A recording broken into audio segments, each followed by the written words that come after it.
नेपाली जनको बोली बोल्दै शब्द र अर्थमा नेपाली मनको ढोका खोल्दै अनन्त भावमा भाषा संस्कृतिका साथै गर्दै जातीय गौरव आयो छन्द अलङ्कार छर्दै साहित्य सौरभ आयो छन्द अलङ्कार छर्दै साहित्य सौरभ। आदरणीय दर्शक श्रोताहरू नमस्कार। अन्तर्राष्ट्रिय नेपाली साहित्य समाज अन्तर्गतको स्वतन्त्र प्रस्तुति कार्यक्रम छन्द अलङ्कारको 5औं श्रृङ्खला नेपाली साहित्य वाङ्मयका महाकवि लक्ष्मीप्रसाद देवकोटा विशेषको भाग 1 लिएर अमेरिकाको कोलोराडोबाट म हाजिर भएको छु र मलाई प्रविधिमा साथ दिइरहनु भएको छ अमेरिकाको टेक्सस राज्यको फोर्टवर्थ सहरबाट लक्ष्मण प्रयासले भने मलाई आवाजमा साथ दिइरहनु भएको छ नेपालबाट कवि देवी नेपाल, कवियत्री विनिता उपाध्याय, भारतबाट कवि दिपेन्द्र उपाध्याय, अमेरिकाबाट कवि वैनराम धिमाल, कवि देव भट्टराई, कवि हरिभक्त आचार्य, कवियत्री दुर्गा रिजाल र डायस्पोराका अन्य थुप्रै कवि कवयित्रीहरूबाट सम्प्रेषित कविताहरूले पनि यस श्रृङ्खलामा स्थान पाएका छन्। छन्द अलङ्कारको 5औं श्रृङ्खला नेपाली साहित्य जगतका महाकवि लक्ष्मीप्रसाद देवकोटाप्रति पूर्ण समर्पित हुनेछ। नेपाली छन्द कविहरूको अत्याधिक सहभागिताका कारण हामीले यस श्रृङ्खलालाई 2 भागमा विभाजन गरेका छौँ। श्रोतागण, यस श्रृङ्खलामा हामीले महाकवि लक्ष्मीप्रसाद देवकोटासँग सम्बन्धित केही परिचयात्मक जानकारीहरू बाँड्नेछौँ भने अबको 1 घण्टा तपाईँहरूले छन्दका कविताहरूको दृश्यावलोकन तथा श्रवण गरेर बिताउन सक्नुहुनेछ। हामीसँगै रहनुहोला। दर्शक श्रोतागण, विक्रम सम्वत 1966 साल कार्तिक 27 गते शुक्रबार लक्ष्मी पूजाका दिन काठमाडौँको दिल्ली बजारमा बुबा तिलमाधव र आमा अमरराज्य लक्ष्मी देवीका 10औं सन्तान र साइला छोराको रूपमा महाकवि देवकोटाको जन्म भएको थियो। उनको न्वारानको नाम तीर्थमाधव देवकोटा हो, तर लक्ष्मी पूजाका दिन जन्मिएकाले उनलाई लक्ष्मीप्रसाद देवकोटा भनी उनका बुबाले नाम दिएका थिए।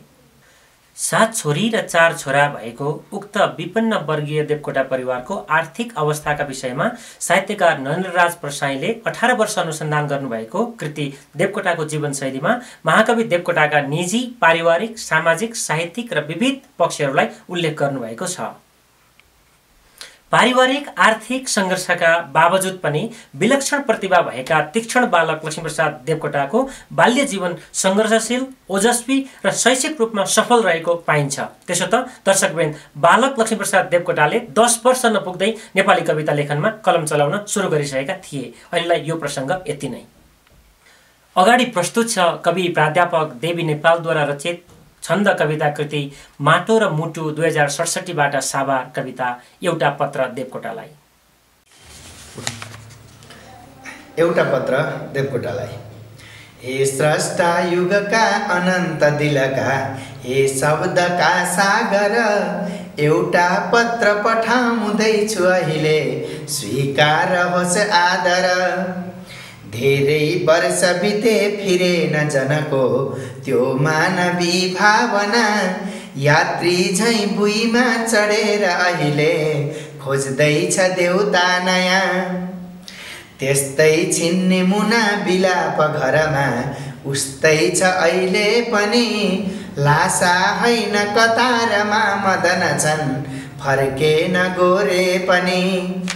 ठालु सिंह जिउँदैछ त्रस्त मनले, बाँच्छिन् यहाँ कुञ्जिनी, तिम्रा सुन्दर सिर्जना सडकमा बस्छन् भिखारी बनी।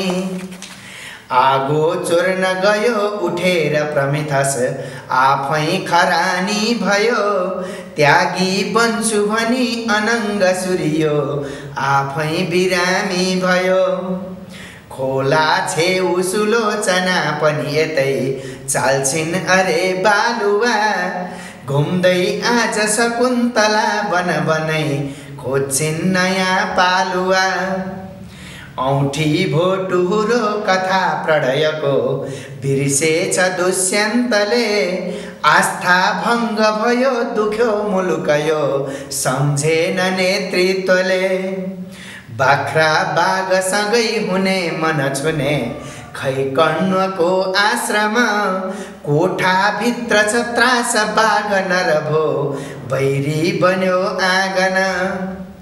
तिम्रो कान्तिपुरी महाकपटको भो राजधानी यहाँ, मन्त्रीको पद तुच्छ भो हृदयको भाषा छ सन्त्रासमा बाणी ती गुरुका भए अधम झन् अन्योल शिक्षा पनि साराको रमिता भएछ कविता रित्तो छ प्रज्ञा पनि तिम्रो जीर्ण कुटी अझै महलको हाँस्दैछ नेपथ्यमा तिम्रो काव्यकला विभाजित भयो ती वंशका अंशमा पैसा मात्र भए लुनी अनि सृजा मेन्दु बसन्ती सबै तिम्रो श्राद्ध भने हुँदैछ अहिले बाँधी बिरालो कतै पैसा मात्र भए लुनी अनि सृजा मेन्दु बसन्ती सबै तिम्रो श्राद्ध भने हुँदैछ अहिले बाँधी बिरालो कतै। धन्यवाद। शार्दूल विक्रीडित छन्दमा रचिएको र महाकवि देवकोटाप्रति समर्पित एउटा पत्र देवकोटालाई कविताको वाचन रचनाकार कवि देवी नेपालकै आवाजमा तपाईँहरूले हेरिसक्नु भएको छ। यसलाई छायाङ्कन गरी पठाउनु भएको थियो छन्द अलङ्कारका काठमाडौँ नेपाल प्रतिनिधि साहित्यकार घनेन्द्र ओझाले। दर्शकवृन्द, अब एकै क्षण महाकवि देवकोटाको शिक्षाका विषयमा चर्चा गरौँ। महाकवि देवकोटा नेपाली, अङ्ग्रेजी, विज्ञान र गणितमा निपुण छात्र थिए। राम्रो पढाइ भएका छात्र छात्राहरूलाई डबल प्रमोसन दिने चलन थियो उस बेला नेपालमा। देवकोटाले दरबार हाई स्कुलमा कक्षा 8बाट एकैचोटि कक्षा 10मा प्रवेश पाएका थिए। उनले त्रिचन्द्र कलेजबाट आइएससी हासिल गरेका थिए। त्यसो त उनले निजी अध्ययनमा भारतको पटना विश्वविद्यालयबाट बिए र बिएल हासिल गरेका थिए। उनी आफैले कविता लेखेको पाण्डुलिपि बालेर चुरोट सल्काएको र त्यसैले सिगान पुसेको पनि चाल्न पाउने महाकवि देवकोटाको जानकारी अहिलेलाई यति नै। सहकर्मी साथी कवयित्री दुर्गा रिजालका शब्द र मिठो वाचनमा रहेको गर्छु श्रद्धा झुकी काव्यका पुञ्जमा शीर्षकको कविता अहिले अगाडि प्रस्तुत छ।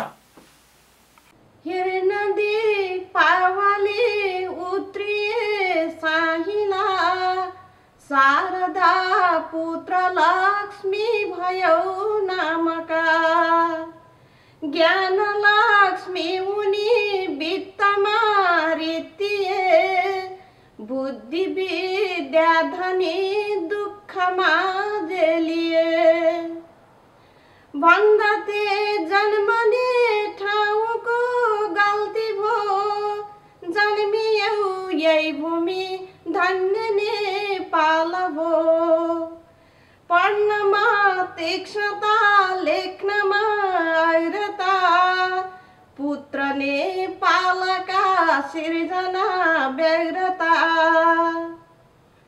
भन्दछन् 14 भाषा उनी जान्दथे स्वप्नमा चेतमा काव्य नै बुन्दथे हल्लिए शासकै श्रेष्ठता ज्ञानले खोर हाल नै उठे दानवी सानले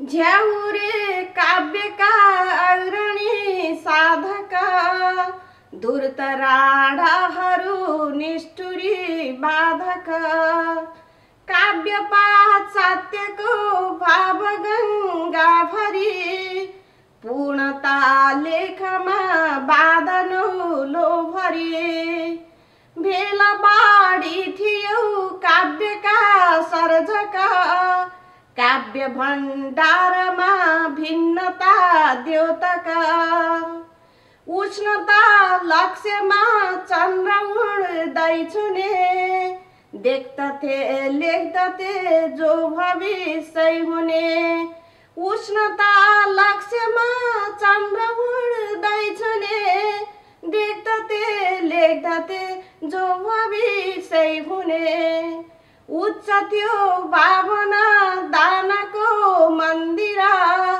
कोट नै सुम्पने माग्छ जो खातिर छैन खानै भरे रिक्त भई बाँड्दथे सत्य धर्मी उनी मानवी कर्मले भौतिकी नासिने चक्रको खेलमा जन्म अर्कोली नै फर्कने पालमा जन्म अर्कोली नै फर्कने पालमा सिर्जना रच्दथ्यौ ठाउँका ठाउँमा गर्छु श्रद्धा झुकी काव्यका पुञ्जमा गर्छु श्रद्धा झुकी काव्यका पुञ्जमा हस्त धन्यवाद। सहकर्मी कवयित्री दुर्गा रिजालको मिठो कविता उहाँकै सुरिलो आवाजमा हामीले यहाँलाई देखाइ सुनाइसकेका छौँ। श्रगबेडी छन्दमा रचित उक्त कविता र भिडियो आवाजका निम्ति कवयित्री दुर्गा रिजालप्रति हामी ऋणी छौँ। दर्शक श्रोताहरू, अब देवकोटाकै विषयमा केही चर्चा गरौँ। हाइस्कुल उत्तीर्ण गरेर जुवा तासमा फँसेका देवकोटालाई जागिर खोज्न परिवारले खुब दबाब दिएको थियो। तर कवि देवकोटा भने कविता लेखन र जुवा तासमा ध्याउन्न हुन्थे। 16 वर्षको उमेरमा मनदेवी चालिसेसँग जग्गेमा लगनगाँठो बोकेर परिक्रमा गरेका देवकोटाले 5 छोरी र 4 छोरा गरी जम्मा 9 सन्तान जन्माएका थिए। देवकोटालाई साहित्यको अलावा गीत सङ्गीतमा पनि उत्तिकै रुचि थियो। दर्शकहरू, अहिले एउटा छोटो प्रोमो ब्रेक लिने बेला भएको छ। कार्यक्रम छोडेर टाढा कतै नजानुहोला। प्रोमोपछि हामी भेट हुने नै छौँ। भाषा संस्कृति सभ्यता र गरिमा भर्दै नयाँ भावमा आयौँ छन्दसँगै हरेक महिना खेल्दै अलङ्कारमा आयौँ छन्दसँगै हरेक महिना खेल्दै अलङ्कारमा।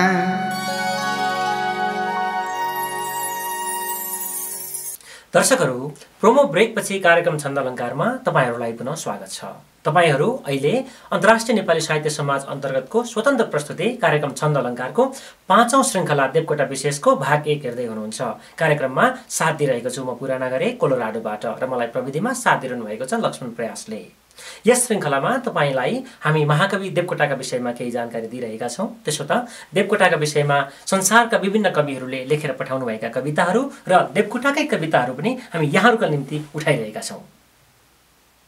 वरिष्ठ साहित्यकार दाङ खालिङका अनुसार महाकवि देवकोटा पोख्तसँग हार्मोनियम र तबला बजाउँथे भने निकै मिठो गरी नेपाली र हिन्दी गीतहरू गुनगुनाउँथे। बनारसबाट प्रकाशन हुने उदय नाम गरेको एक साहित्यिक प्रकाशनमा कवि ईश्वर बरालले विक्रम सम्वत 2004 सालमा प्रकाशित एक अङ्कमा तत्कालीन समयमा युग कवि भनेर कहलिएका देवकोटालाई महाकवि भनी सम्बोधन गरे पछाडि देवकोटालाई महाकवि भन्न थालियो।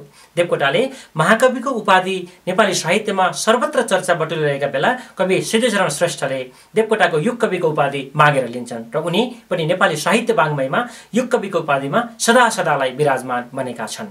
दर्शक श्रोताहरू, अहिलेलाई यो प्रसङ्ग यति नै। दर्शकगण, महाकवि देवकोटाले एक प्रसङ्गमा भनेका थिए, मेरा अरू सबै कृतिहरू जलाइए पनि मुनामदनलाई नजलाइयोस्। अगाडि महाकविको प्रिय कृति मुनामदनबाट केही हरफहरू प्रस्तुत छन्। वाचन गर्दै हुनुहुन्छ कोलोराडोबाट कवि हरिभक्त आचार्य। आगोको ज्वाला कताको होला डढ्यौलो उठ्यो के मरेकालाई झन्ना नभनी डढ्यौलो उठ्यो के नजिकै आयो मानिस एउटा लिएर चिराक डाकु पो हो कि भूत भोगी मनको खराब पयोमा एउटा झुन्डेको सास के भर के डर भएको बल गलाको पुछ चिराक पलतिर कोरुन्छ भनी भोटेले हेर्छ देख्दछ बिरामी मायाले भन्छ साथी र भाइ रहेछ हरामी मेरो छ घर एकोस पर तिमी त मर्दैन म बोकी लान्छ हुन्छ कि हुन्न फरक पर्दैन भोटेको पाउ समाई भन्छन् बिचरा मदन ईश्वर मेरा हे भोटे दाई क्या राम्रो बचन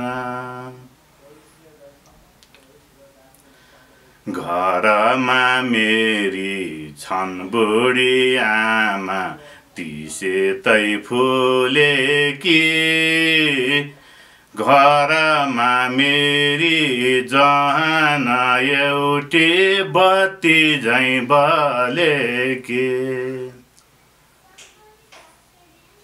मलाई आज बचाइदेऊ ईश्वरले हेर्नेछ मानिसलाई मद्दत गर्ने स्वर्गमा पर्नेछ छेत्रीको छोरो यो पाउ छुन्छ घिनले छुँदैन मानिस ठुलो दिलले हुन्छ जातले हुँदैन। धन्यवाद। दर्शकगण, तपाईँले अहिले भर्खरै हेर्नुभएको भिडियो महाकवि देवकोटाले जम्मा 8 घण्टामा लेखेको र संसारमा सबैभन्दा ज्यादा बिक्री भएको नेपाली साहित्यको झ्याउरे काव्यकृति मुनामदनको एक अंश, जसलाई आवाज दिनुभएको थियो कोलोराडोबाट कवि हरिभक्त आचार्यले। झ्याउरे लय मात्रै हो, यो छन्द अन्तर्गत पर्दैन र छन्द अलङ्कार कार्यक्रममा झ्याउरे कविताहरूलाई हामी सामान्यतया प्रसारण गर्दैनौँ। देवकोटाको सबैभन्दा बढी रुचाइएको कृति भएकाले हामीले मुनामदनबाट यस अङ्कमा अपवादको रूपमा झ्याउरे कवितालाई उठाएका हौँ। दर्शक तथा श्रोताहरू, अब अर्को एउटा कविता सुन्ने पालो भएको छ। यस क्रममा महाकवि देवकोटाको संसारभरि प्रसिद्ध कविता प्रश्नोत्तरलाई हाम्रा सहकर्मी साथी मणिराम शर्माको आवाजमा स्वीकार्नुहोस्।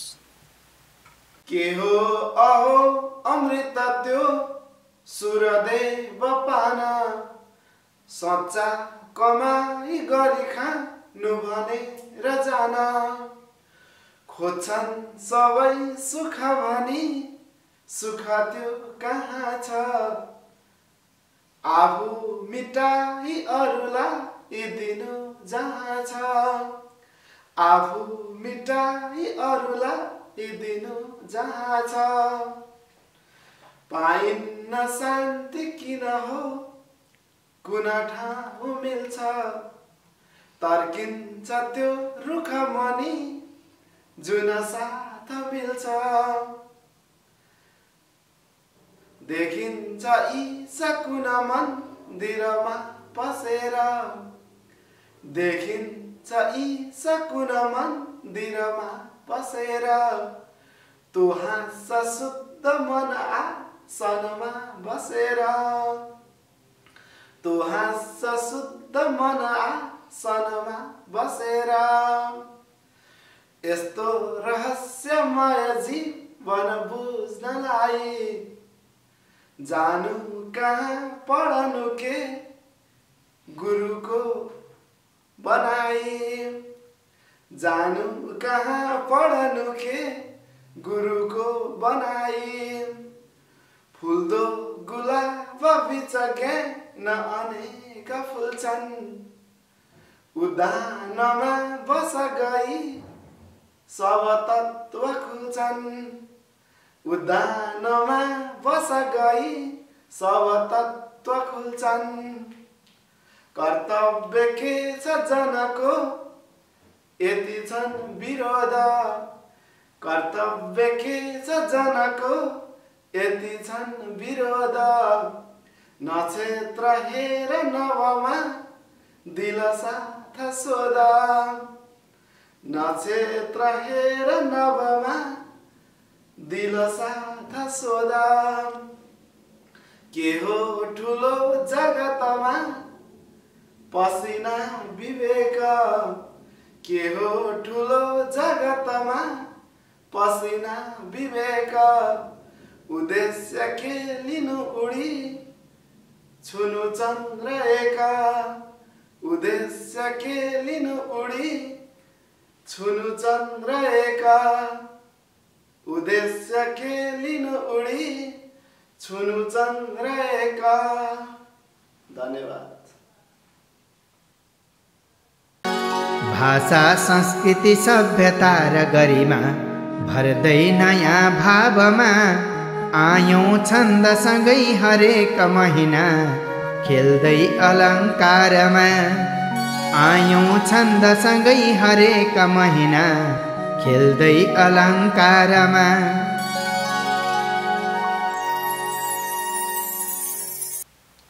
दर्शकहरू, तपाईँले अहिले भर्खरै महाकवि देवकोटाको एउटा चर्चित कविता हेरि सुनिसक्नु भएको छ। यस्ता विलक्षण कविता लेख्न सक्ने महाकवि देवकोटाले प्राध्यापकको जागिर पनि गरेका थिए। त्यसो त स्नातक मात्र पढेका उनी नेपालको पहिलो प्राध्यापक पनि बने। देवकोटा पैसा ज्यादै फुर्मास गर्थे भने उनकी धर्मपत्नीले धर्मका नाममा फजुल पैसा खर्च गरेको देखेर उनलाई भाउन्न भयो अनि उनी मन्दिरमा फजुल पैसा फालिनुभन्दा गरिबका हातमा परोस् भनेर बाटोमा गरिब दुखीहरूलाई पैसा बाँड्दै हिँड्न थाले। उनलाई पागलको आरोपमा विक्रम सम्वत 1995 सालमा भारतको राँची लगियो र करिब 6 महिना जति त्यहाँ उपचार गर्न राखियो। अहिलेलाई यो प्रसङ्ग यति नै। अब पालो भएको छ एउटा कविता हेर्ने। यस क्रममा प्रस्तुत छ सहकर्मी दिपेन्द्र उपाध्यायद्वारा ललिता छन्दमा रचित महाकवि लक्ष्मीप्रसाद कविता। स्वीकार्नुहोस् सहकर्मी विनिता उपाध्यायको आवाजमा।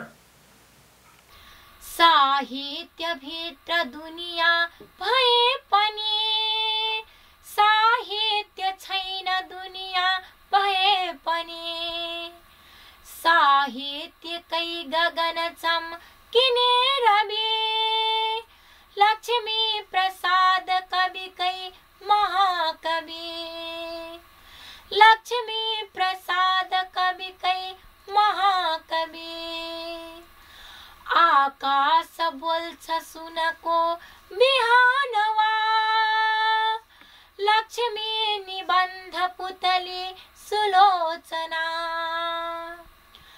उनकै मुना मदन ढुके सरे यस्तै अनेक रचना अजम्बरी यस्तै अनेक रचना अजम्बरी यो देव मन्दिर यही शरीर हो यात्री म जानु र कहाँ छ तीर्थ त्यो श्री कृष्ण केवल रहस्य कहो यो जिन्दगी पनि निशा समान हो यो जिन्दगी पनि निशा समान हो ताथी म पागल भने र लेख्छ जो देख्छन् अदृश्य दुनिया विचित्रको लेखे कथा र कविता निबन्धमा आवाज हुन्नी मुख गरिबका आवाज हुन्नी मुख गरिबका लक्ष्मी भने पनि उनी सरस्वती यी शब्द पुष्पहरू हुन् उनै प्रति कस्तो बयान मगरु छ त्यो छवि आफै प्रकाशित उनी महाकवि आफै प्रकाशित उनी महाकवि आफै प्रकाशित उनी महाकवि। धन्यवाद। दर्शकहरू, महाकवि देवकोटा सफल कवि, प्राध्यापक, समाजसेवी, सांसददेखि मन्त्रीसम्म भएका थिए। उनले आफू मन्त्री भएका बेला नेपालमा नेपाली भाषा र साहित्यका क्षेत्रमा उल्लेख्य काम गरेका थिए। महाकवि देवकोटाले भारत, बेलायत, अफ्रिका, रुस लगायतका थुप्रै देशहरूको निजी, औपचारिक र कूटनीतिक भ्रमण समेत गरेका थिए। देवकोटा नेपाली, अङ्ग्रेजी, हिन्दी, नेवारी, मैथिली लगायतका 14 भाषामा सजिलै संवाद गर्न सक्थे भने 9 भाषामा उनले कविता नै लेखेका छन्। दर्शकहरू, यो प्रसङ्ग अहिलेलाई यति नै। अबको क्रममा कञ्चनपुर नेपालबाट कवि कविराज भट्ट बिलौनाले सम्प्रेषण गर्नुभएको रविवार देवकोटालाई शीर्षकको यो भिडियो कविता स्वीकार्नुहोस्। लक्ष्मी पूजनका पवित्र दिनमा आएर यो बागमा लेख्यौ काव्य मिठा अनेक थरीका जागा रही रातमा गौडियौ विजयी भयौ जगतमा मनसँगको रेशमा हे प्यारा कविलौ रहेन अवता आँसु कवि देशमा लेख्दैनन् कवि आज काव्य रसिला छन्दै मिलाइकन लेखी हाइकु भन्दछन् म कवि हुँ सम्मान खोज्दैछन् थोरै मानवता रहेन अहिले यो देशको काखमा मिल्दैनन् वनमा कतै मदनका भोटेहरू रातमा गर्दैनन् अब साधना ऋषिहरू नाच्दिन त्यो मेनका बस्दैछन् अब ता वृद्धाश्रम विषे दुष्यन्त शाकुन्तला गोरे मस्त विदेशमा छ घरमा एक्ली छ त्यो कुञ्जना अन्धिधा छ सुलोचना र कुसुमै फुल्दैन वन कुञ्जमा राजा रावण भो जटायु नकै सेवा यहाँ गर्दछ चम्पा चारुलुनी हमेन्दु पुतली रामै यहाँ हर्दछ तिम्रा दाढी मरुखका फलहरू खट्टा भए भन्दछन् तिम्रा स्वच्छ विचार आज जगमा गट्टा भए भन्दछन् तारा रात दिँदैन माघ महिना मागे पनि के भयो बोल्दैनन् किन यी पहाड अहिले बाचालता कहाँ गयो सारङ्गी आउँदैन जनका सन्देश बोकिकन प्यारो भो सबको अहो सहर त्यो गाउँ भयो निर्जन प्यारो भो सबको अहो सहर त्यो गाउँ भयो निर्जन। शार्दूल विक्रीडित छन्दमा रचिएको यो मार्मिक कविताको भिडियो सम्प्रेषण गरिदिनु भएकोमा कवि बिलौनाप्रति हामी आभारी छौँ। कविता नियमित सम्प्रेषण गर्दै गर्नुहोला। दर्शकहरू, महाकवि देवकोटाद्वारा नेपाली साहित्यमा 85वटा कृति रचना भएको साहित्यकार नरेन्द्र प्रसाईले देवकोटाको जीवनशैलीमा प्रकाश पार्नु भएको छ। महाकवि देवकोटाले 6 महाकाव्य, 36 खण्डकाव्य र काव्यहरू, 21वटा नाटक, निबन्ध, प्रबन्ध, कथा, उपन्यास, समीक्षा, समालोचना आदि क्षेत्रमा कलम चलाएका थिए। अहिलेलाई यो प्रसङ्ग पनि यति नै। अब पालो भएको छ अर्को एउटा कविताको भिडियो हेर्ने। यस क्रममा अब प्रस्तुत छ कवि बलराम दाहालले काठमाडौँ नेपालबाट पठाउनु भएको देवकोटा प्रति शीर्षकको यो कविता। खुल्दैछन् कति काव्यद्वार तिनमा प्राचीनता थन्किँदै नाराले कति थेक्छ काव्य महिमा पुग्लन कहाँ तन्किँदै भाषा धर्म र सभ्यतासँग उठ्यौ खेल्यौ रमायौ जहाँ हाम्रो कोटि प्रणाम आज कविजी पहिले बुझेनन् यहाँ हाम्रो सभ्य समाज बुझ्न पहिला जन्मिन्छ शाकुन्तला रम्छन् जो जुन सत्यमा प्रकृतिमा रम्छन् बन्छन् तिनै पागल छेकिन्नन् किन आज खै प्रकृतिका छाडा शिकारीहरू रोकिन्नन् किन देशमा दिनदिनै बढ्छन् भिखारीहरू उत्रेका लहरी तरङ्गित हुँदै कोही गद्यमा ठोकिए उर्लेका छहरी र भाव लहरी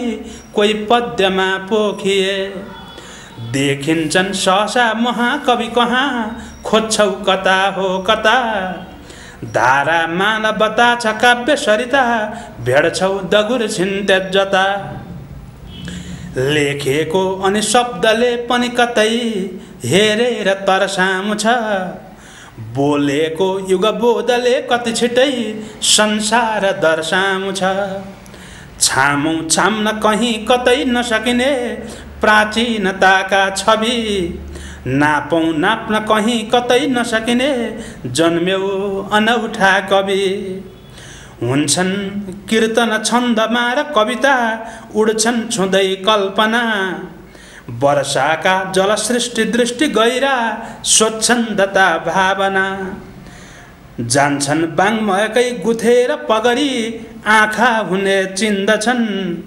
चम्केका बिजुली यिनै र यसमा अन्धा हुने भिन्न छन्। यो लीलामय नाटकी जगतमा ओहो र दोहोरको यात्रामा कति भेटिए कति छुटे रोएर फर्किन्छको। सिङ्गो हार्दिकता र स्पन्दन कता भेटिन्छ हेर्दैछु म। यात्राबाट छुट्यौ कतातिर पुग्यौ चौतर्फ खोज्दैछु म। तिम्रा शब्द र अर्थ भाव नबुझी पढ्थ्यौँ पढाए यहाँ। बाँचुन्जेल भएन शान्ति मनमा राँची पुर्याए वहाँ। आँखा छन् तर राष्ट्रले किन कुनै सुम्पेन पुष्पाञ्जली। आँखा छन् तर राष्ट्रले किन कुनै सुम्पेन पुष्पाञ्जली। आत्मा आज नभड्कियोस् नि कविजी अर्पिन्छु श्रद्धाञ्जली। आत्मा आज नभड्कियोस् नि कविजी अर्पिन्छु श्रद्धाञ्जली। अर्पिन्छु श्रद्धाञ्जली। धन्यवाद। भाषा संस्कृति सभ्यता र गरिमा भर्दै नयाँ भावमा आयौँ छन्दसँगै हरेक महिना खेल्दै अलङ्कारमा।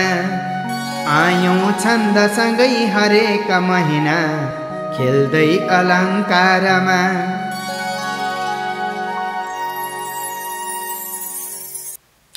शार्दूल विक्रीडित छन्दमा रचिएको कवि बलराम दाहालको यो मिठो कविता यहाँहरूले हेरि सुनिसक्नु भएको छ। दर्शक श्रोताहरू, हामीले अनेसास अन्तर्गतको स्वतन्त्र कार्यक्रम छन्द अलङ्कार भनिरहँदा तपाईहरूलाई अनेसास भनेको के हो भन्ने लागिरहेको हुनुपर्छ।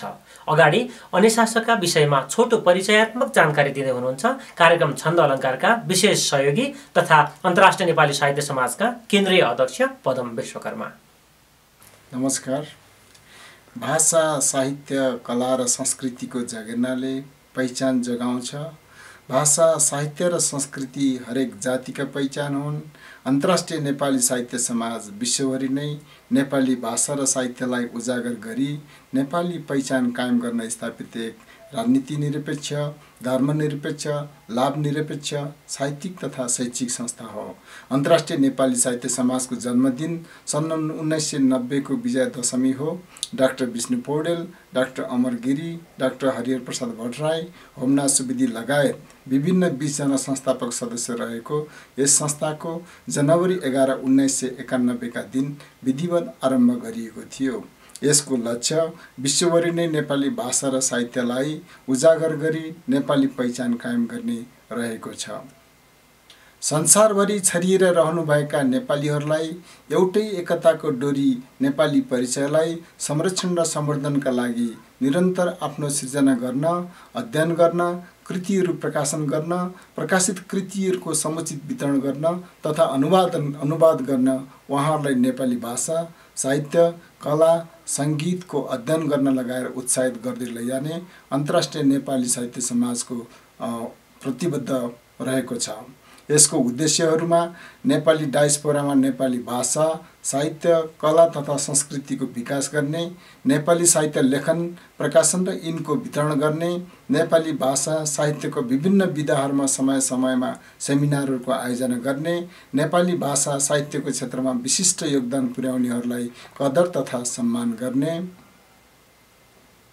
नेपाली भाषा, साहित्यको क्षेत्रमा उल्लेखनीय योगदान पुर्याउनु हुने नेपाली सर्जकहरू, शिक्षाविदहरू तथा कलाकारहरूलाई सम्मान गर्दै प्रोत्साहन गर्ने, अन्तर्राष्ट्रिय जगतमा नेपाली भाषा साहित्यलाई चिनाउन अन्य भाषाहरूमा नेपाली साहित्यिक कृतिहरूको अनुवाद गर्ने क्रमको विकास गर्ने, नेपाली मूलका बालबालिकाहरूबीच नेपाली भाषा, साहित्य, कला र संस्कृतिको विकासका निमित्त विभिन्न कार्यक्रमहरूको तर्जुमा गर्ने, नेपाली भाषा, साहित्य र संस्कृतिको विकासको लागि विभिन्न विश्व सञ्जालको सुरुवात तथा विकास गर्दै लैजाने। अन्तर्राष्ट्रिय नेपाली साहित्य समाज नेपाल बाहिर रहेको नेपाली भाषा तथा साहित्यको उत्थानका लागि कार्य गर्ने सबैभन्दा ठुलो साहित्यिक संस्था हो। सङ्गठनको स्वरूपको हिसाबले यसका मुख्य 4 निकायहरू छन्। ती हुन् वार्षिक साधारण सभा, बोर्ड अफ ट्रस्टी, केन्द्रीय कार्य समिति र च्याप्टरहरू। र वार्षिक साधारण सभामा संस्थाको सर्वोच्च निकाय हो र हरेक वर्ष वर्षको एकपटक विश्वको कुनै पनि स्थानमा वार्षिक साधारण सभा गर्न सकिन्छ। यसमा बोर्ड अफ ट्रस्टीका पदाधिकारीहरू, केन्द्रीय कार्य समितिका पदाधिकारीहरू, च्याप्टरका प्रतिनिधिहरू, ट्रस्टी सदस्य, आजीवन सदस्य र साधारण सदस्यहरू उपस्थित हुन्छन् भने बोर्ड अफ ट्रस्टीका सदस्यहरू कार्य समितिका सदस्य हुन्छन्। यसको अवधि 4 वर्षको रहन्छ र केन्द्रीय कार्य समितिमा अध्यक्ष लगायत 15 जना पदाधिकारी र सदस्यहरू रहन्छन् र केन्द्रीय कार्य समितिको कार्यविधि 2 वर्षको हुन्छ। त्यस्तै यसको निकाय मध्ये च्याप्टरहरू अर्को निकाय हो। च्याप्टरहरू अन्तर्राष्ट्रिय नेपाली साहित्य समाजका स्थानीय निकायहरू हुन्। राज्य स्तरमा नेपाली भाषा र साहित्यका गतिविधिहरू सञ्चालन गर्न साहित्यकार र साहित्यमा अभिरुचि राख्ने महानुभावहरू मिली च्याप्टर कार्य समिति गठन भएको हुन्छ। च्याप्टर कार्य समितिको सामान्यतया 2 वर्ष हुन्छ। हालसम्म विभिन्न 43 वटा राष्ट्रहरूमा अन्य शासकका 85 वटा च्याप्टरहरूले नेपाली भाषा तथा साहित्यको उन्नयनका कार्यहरू गर्दै आइरहेका छन् र अन्तर्राष्ट्रिय नेपाली साहित्य समाजका 3 प्रकारका सदस्यहरू छन्: ट्रस्टी सदस्य, आजीवन सदस्य र साधारण सदस्य। नेपाली भाषा तथा साहित्यमा अभिरुचि राख्ने नेपाली भाषीहरूले ट्रस्टी सदस्यताका लागि अमेरिकी $1000, आजीवन सदस्यताका लागि अमेरिकी $100 र साधारण सदस्यताका लागि अमेरिकी $20 वार्षिक रूपमा शुल्क तिरेर अन्य शासकको सदस्यता प्राप्त गर्न सकिन्छ। अन्तर्राष्ट्रिय नेपाली साहित्य समाजले स्थापना कालदेखि नै नेपाली भाषा, साहित्य, कला र संस्कृतिलाई बचाइराख्न अन्तर्दृष्टि लगायत 120 भन्दा बढी कृतिहरूको प्रकाशन, भानु जयन्ती, मोती जयन्ती, देवकोटा जयन्ती, लेखनाथ जयन्ती जस्ता साहित्यिक दिवसहरू, उत्कृष्ट पुस्तक पुरस्कार वितरण, साहित्य सम्मेलनको आयोजना, महिला साहित्यकारको सम्मेलनको आयोजना, नेपाली भाषा तथा साहित्यमा योगदान गर्ने नेपाली साहित्यकारलाई सम्मान, नेपाली भाषाका पाठशालाहरू सञ्चालन, सांस्कृतिक कार्यक्रमका आयोजना लगायत नेपाली भाषा, साहित्य र संस्कृति विकासका विविध कार्यहरू गर्दै आइरहेको छ र यसको सम्पर्कको लागि यसको वेबसाइट www.inls.org, फेसबुकमा यसको अन्तर्राष्ट्रिय नेपाली साहित्य समाज र पत्राचारको लागि info@inls.org मा सम्पर्क राख्न सक्नुहुनेछ। धन्यवाद, नमस्कार। अन्तर्राष्ट्रिय नेपाली साहित्य समाजको परिचयात्मक जानकारी सम्प्रेषण गरिदिनु भएकोमा कार्यक्रम छन्द अलङ्कारका विशेष सहयोगी समेत रहनुभएका अन्तर्राष्ट्रिय नेपाली साहित्य समाजका केन्द्रीय अध्यक्ष पदम विश्वकर्मालाई धन्यवाद। कार्यक्रम छन्द अलङ्कारको 5औं श्रृङ्खला देवकोटा विशेषको भाग 1 को अन्तिमतिर हामी आइसकेका छौँ। दर्शकहरू, नेपाली साहित्य वाङ्मयका महाकवि देवकोटालाई संसारलाई उचित रूपमा चिनाउन नसकेकोमा साहित्यकारहरूको गुनासो रहने गरेको पाइन्छ। नेपाली साहित्यका विलक्षण प्रतिभा महाकवि देवकोटाको क्यान्सर रोगका कारण 2016 साल भदौ 29 गतेका दिन स्वर्गारोहण भएको हो। अहिलेलाई यो प्रसङ्ग यति नै। अगाडि नेपालको पाटनबाट कवियत्री शान्ति सापकोटाले सम्प्रेषण गर्नुभएको देवकोटाप्रति समर्पित शीर्षकको कविता स्वीकार्नुहोस् हाम्रा सहकर्मी दिपेन्द्र उपाध्यायको सुरिलो आवाजमा।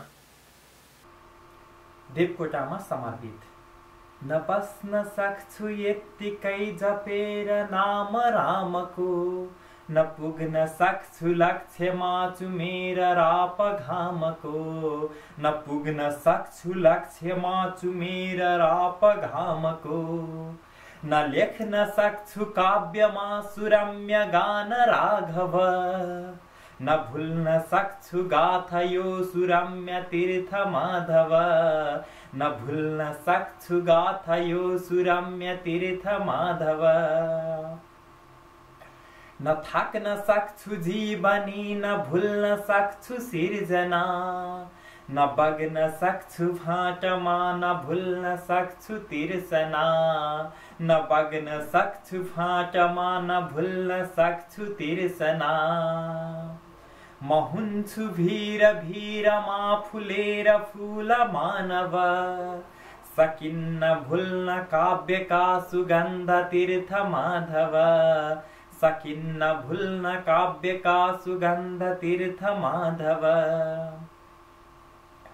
हिमाल बन्छ जो यहाँ छरेर जान्छ वासना, फुलेर बस्छ फुल यो झरेर जान्छ तिर्सना, फुलेर बस्छ फुल यो झरेर जान्छ तिर्सना, न वैलिएर झर्छ यो परन्तु हर्छ दानव, दिएर जान्छ काव्य जो विशाल तीर्थ माधव दिएर जान्छ काव्य जो विशाल तीर्थ माधव म फेर्छु सास छन्दको सुशब्द काव्य भक्तको छरेर कोश कोशमा बहाउ हुन्छ रक्तको छरेर कोश कोशमा बहाउ हुन्छ रक्तको मधौरु काव्य गाउँदैछ आज नाच ताण्डव फिरेर आउने भए हुने नि तीर्थ माधव फिरेर आउने भए हुने नि तीर्थ माधव सुसुप्त शान्ति छाउने यही छ मूल मन्त्र जो लिएर काव्य छन्दका समात्छु नित्य अस्त्र जो लिएर काव्य छन्दका समात्छु नित्य अस्त्र यो न भाग्न सक्छु युद्धमा लडेर जित्छु अन्ततः गएर मिल्छु काव्य का पिता महान माधव गएर मिल्छु काव्य का पिता महान माधव गएर मिल्छु काव्य का पिता महान माधव। धन्यवाद। भाषा संस्कृति सभ्यता र गरिमा भर्दै नयाँ भावमा आयौं छन्दसँगै हरेक महिना खेल्दै अलङ्कारमा आयौं छन्दसँगै हरेक महिना खेल्दै अलङ्कारमा।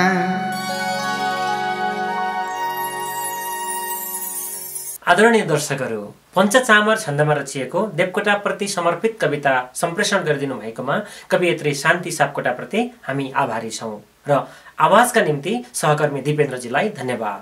यदि तपाईँ पनि नेपाली छन्दमा कविता गजल लेख्नुहुन्छ र कार्यक्रम छन्द अलङ्कारमा सम्प्रेषण गर्न चाहनुहुन्छ भने हामीलाई कविता गजल पठाउन नभुल्नुहोला।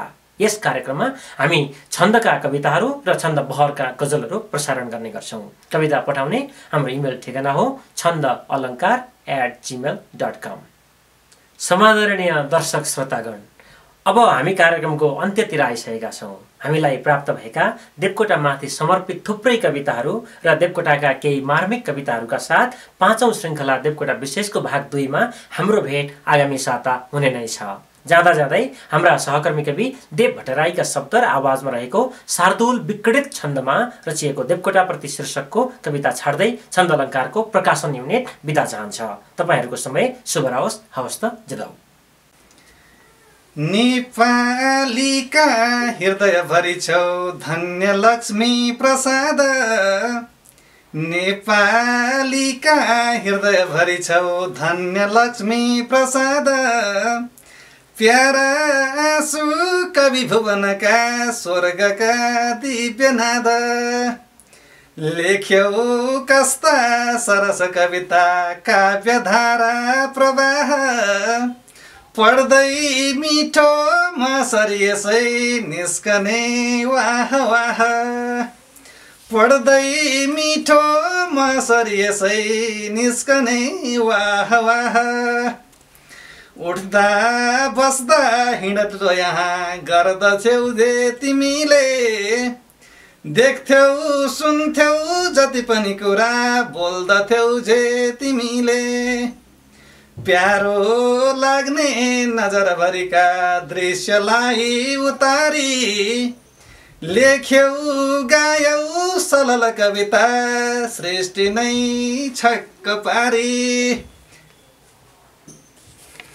लेख्दा लेख्दै जब समयको ख्याल भुल्थ्यौ तिमीले खाना नाना पनि भुलिदिने गर्दथ्यौ जो तिमीले कोही माग्ने जनसडकमा देखियो त्यही अँगाली पैसा बाँड्थ्यौ कवि हृदयमा प्रेमको ज्योति बाली तिम्रो जस्तै दिल मनुजको साँच्चीकै आज हुन्थ्यो यो धरतीमा न त गरिब कोही आँसु झारेर रुन्थ्यो यस्तो हुन्थ्यो कि जग्गा जग्गामा देवतै उत्रिएर पूजा गर्थे मनुजहरूको फुलमाला लिएर। देशै बिर्स्यो मदन अहिलेसम्म मुगलानमै छ, पैसा पैसा भनिकन यतै बिग्लिँदैछ। तिम्रा प्यारा मदन र मुना बिचमा प्यार छैन, मान्छे तिम्रो गहन कविता पढ्छ शिक्षा लिँदैन। तिम्रा यात्री अझ पनि उही मूर्ति नै मात्र पुज्छन्, तिम्रा यात्री अझ पनि उही मूर्ति नै मात्र पुज्छन्। मान्दैनन् कोही प्रकट भगवान कुन्नी अर्थ बुझ्छन्। यी मान्छेका हृदय तलको दिव्य आँखा उगार्न, लक्ष्मी आऊ नवजन्मली लोकलाई सपार्न। लक्ष्मी आऊ नवजन्मली लोकलाई सपार्न। धन्यवाद।